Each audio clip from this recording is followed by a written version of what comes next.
सोचिए, हमारी नजरों के ठीक सामने कितने ही प्राचीन रहस्य छिपे हो सकते हैं। आज हम एक ऐसे ही कोड को क्रैक करने वाले हैं। एक ऐसा कोड जो सदियों से गणित, संगीत और यहाँ तक कि साहित्य में भी इस्तेमाल होता आया है। ये सुनने में थोड़ा अजीब लगता है ना कि भाई एक कविता की लाइन में पाई की इतनी सटीक वैल्यू कैसे हो सकती है, लेकिन ये बिल्कुल सच है और यही हमारी आज की खोज का सेंटर पॉइंट है। हम बात कर रहे हैं एक बहुत ही खास प्राचीन भारतीय सिस्टम की, एक ऐसा सिस्टम जिसने मुश्किल से मुश्किल नंबरों को भी याद रखने लायक शब्दों और श्लोकों में बदल दिया। और इस पूरे रहस्य की जो चाबी है वो है कटपयादी प्रणाली। ये एक बहुत ही सरल लेकिन कमाल का प्रभावशाली तरीका है जिससे नंबर्स को लेटर्स में कोड किया जाता है। तो चलिए समझते हैं कि आखिर ये काम कैसे करता है। तो इस कोड को समझने के लिए हमें सबसे पहले इसकी ABC सीखनी होगी, मतलब इसकी वर्णमाला। आखिर ये सिस्टम आया कहाँ से, इसे किसने बनाया और इस्तेमाल किया? चलिए जरा इसके इतिहास में चलते हैं। देखिए, 4वीं सदी में वरुरुचि से लेकर 14वीं सदी में संगमग्राम के माधव तक कई बड़े बड़े विद्वानों ने इस जबरदस्त सिस्टम का इस्तेमाल किया। किस लिए? एस्ट्रोनॉमी और मैथ्स की जो मुश्किल कैलकुलेशंस थीं उन्हें आसान बनाने के लिए। तो अब सीधा मुद्दे पर आते हैं, आखिर ये सिस्टम काम करता कैसे है? चलिए अब इस सिस्टम के बिल्कुल कोर में चलते हैं, इसके दिल को समझते हैं। ये वो हिस्सा है जहां हम देखेंगे कि कौन सा अक्षर किस नंबर को दिखाता है। ये देखिए, यही है इस पूरे सिस्टम का हार्ट।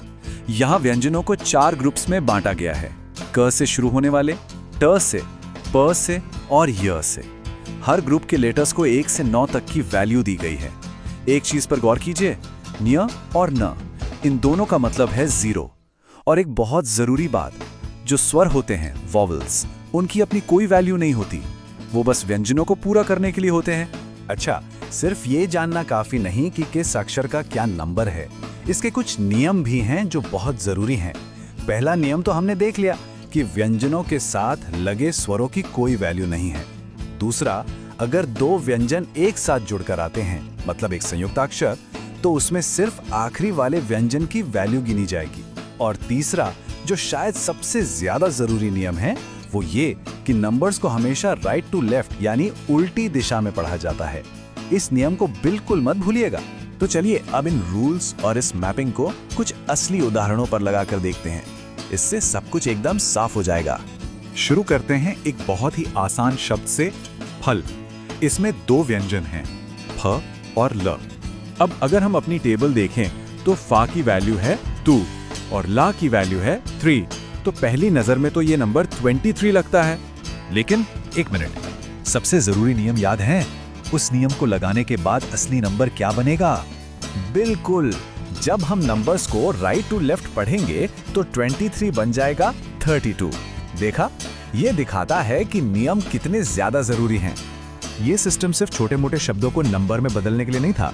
अरे, इसका इस्तेमाल तो मैथ्स की बड़ी बड़ी पहेलियां सुलझाने से लेके म्यूजिक और लिटरेचर की बेहतरीन रचनाओं को ऑर्गेनाइज करने तक में हुआ है। याद है, हमने शुरू में पाई की वैल्यू वाला सवाल उठाया था? तो ये रहा वो श्लोक। ये शंकर वर्मन की सदरत्न माला से लिया गया है। देखने में तो ये एक साधारण श्लोक लगता है ना, लेकिन इसके अंदर एक बहुत गहरा मैथमेटिकल राज छिपा हुआ है। और जब इस श्लोक को कटपयादी सिस्टम का इस्तेमाल करके डिकोड किया जाता है तो हमें मिलती है पाई की ये हैरान कर देने वाली सटीक वैल्यू।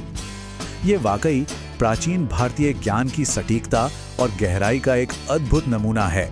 पर इसका जादू सिर्फ मैथ्स तक ही नहीं था। कर्नाटक संगीत में 72 मूल राग होते हैं जिन्हें मेलकर्ता राग कहते हैं। इन सबको ऑर्गेनाइज करने के लिए भी यही सिस्टम इस्तेमाल होता है। किसी भी राग के नाम के पहले 2 अक्षर ही उसका सीरियल नंबर बता देते हैं। जैसे कनकांगी राग को ही ले लीजिए, ये पहला मेलकर्ता राग, और साहित्य में तो इसका और भी खूबसूरत इस्तेमाल हुआ। मेलपथूर नारायण भट्टितिरी नाम के एक कवि थे। उन्होंने अपनी मशहूर रचना नारायणियम को पूरा करने की तारीख एक ही शब्द में कोड कर दी। और कमाल की बात यह है कि इससे कविता की सुंदरता में कोई कमी नहीं आई। जब आयुरारोग्य सौख्यम शब्द को डिकोड किया जाता है तो ये नंबर सामने आता है। ये कलयुग कैलेंडर के हिसाब से वो दिन है जिस दिन ये रचना पूरी हुई थी। सोचिए, जानकारी को कला में ढालने का इससे बेहतरीन तरीका और क्या हो सकता है। तो अब जब हम इस सिस्टम के बेसिक्स और इसके इस्तेमाल को समझ चुके हैं तो चलिए एक छोटा सा टेस्ट हो जाए। देखते हैं हमने कितना सीखा। और हाँ, ये मत सोचिएगा कि ये सिर्फ एक पुरानी बात है, ये आज भी उतना ही जरूरी है। ये सवाल देखिए, ये हाल ही में यूजीसी नेट जैसी एक नेशनल लेवल की परीक्षा में पूछा गया था। सवाल सीधा सा है, थ अक्षर किस नंबर को दिखाता है? अगर वो लेटर मैप याद है तो जवाब बहुत आसान है। द वाली लाइन याद कीजिए, त थ द ध, तो थ की वैल्यू हुई 7, एकदम सीधा। चलिए एक और सवाल। शब्द है शल्य, यहाँ एक जुड़ा हुआ व्यंजन है ल्य, तो जरा याद कीजिए ऐसे केस में कौन सा नियम लगता है?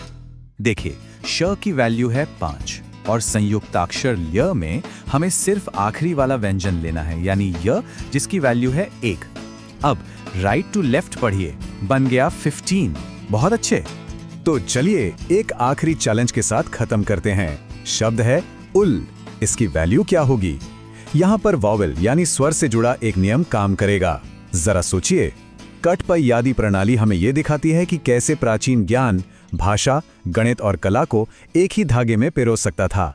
ये सोचना वाकई बहुत दिलचस्प है कि हमारी भाषा और साहित्य में ऐसे और कितने रहस्य छिपे हो सकते हैं, है ना?